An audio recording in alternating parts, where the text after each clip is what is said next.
This is a history of music that rivers, Indian trails, railroads, and highways unite. Their currents have carried life, love, children, religion, songs, musical instruments, operas, alcohol, used cars, drugs, sex, and the universal finale of life's end toward the small town of Hopkins, Minnesota. Hi, my name's Tom Robinson. I'll be singing 4 songs for you tonight, and the first one is called May These Words. It's a prayer. So.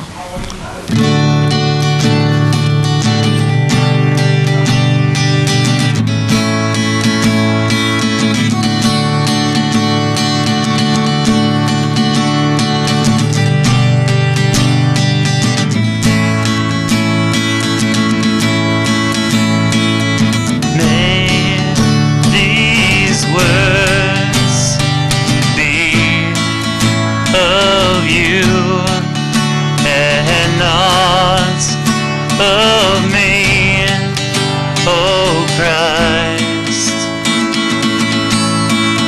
Oh, may these words be of you and not of me, oh Christ.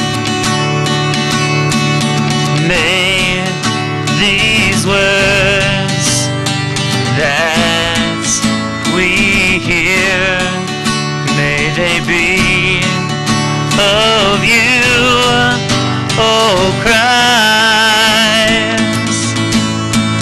Oh, may these words that come into our ears, may they be of you, oh Christ.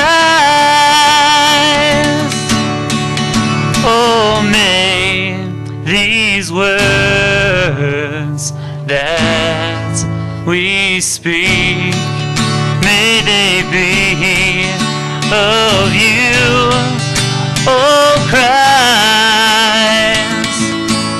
Oh, may these words be of you and none of me, oh Christ, and not of me, oh Christ.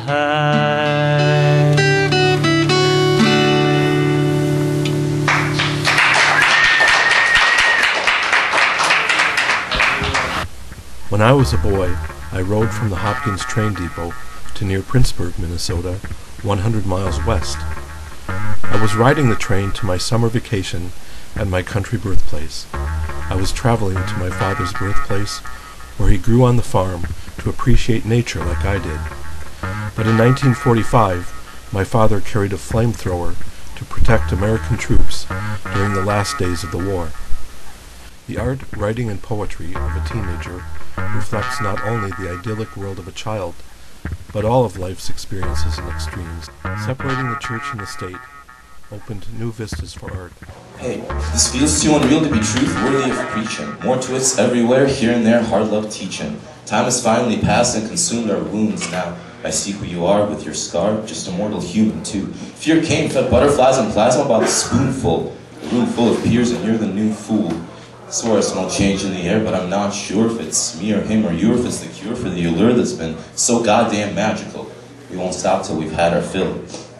Once upon a time, God turned out the lights. The kids of the world all started fights with their knives and killed over their rights to claim all for the prize. When one child died, they sincerely apologized, set their sights on new heights never touched by mankind, so when God hid the lights, they were so damn surprised at the blood on their hands and the scope of their crimes that the crimes would not sleep, so the kids lost their minds.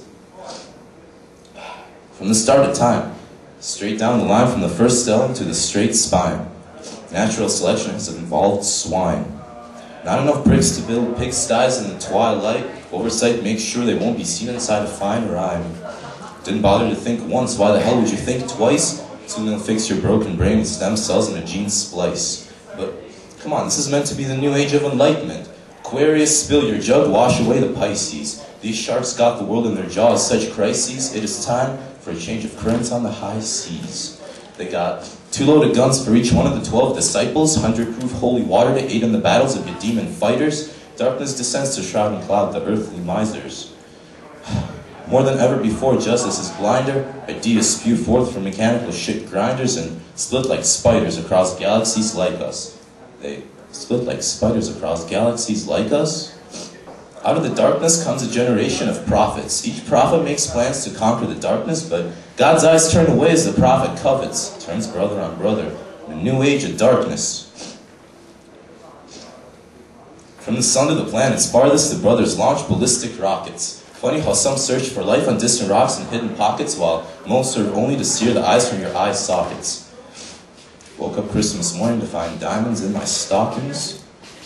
Mark, this is a decisive moment to trust us. No place could have been worse than where they had stuck us. The violence, the endless eons of silence, distorted thinking and spirals, trying to find out what life is. No one could ever build spines for the spineless. No one has ever built spines for the spineless. Got with the times, either that or they got me. Might have tried to run, but they still caught me. Got with the times, either that or they got me. Might have tried to run, but they still caught me.